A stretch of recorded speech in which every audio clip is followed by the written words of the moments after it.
So yun guys, lipat kami panibagong spot. Wala kami nahuli dito. Yan, lipat kami ng ibang area. Yan, napakaganda po din ang spot dito. Kaso masyadong malakas yung arit ng tubig, kaya lipat kami ng ibang lugar. Yan yung mga kasama ko, nag-prepare na sila pa uwi. Hanap kami ng ibang spot mga idol. Kung saan kaya mas maganda. Okay guys, mamaya na lang nakita ko sa inyo kung saan kami po makakapunta. Ito na yung new spot namin. New spot.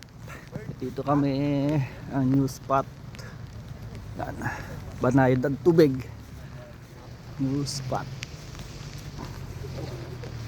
Napakalawak ng katubigan. Malawak ng tubig. Sa new spot.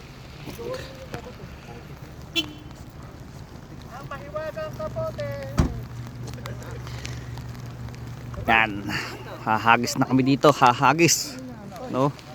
Hahagis na, may nahagis na doon sa baba. Let's go guys, hagis na.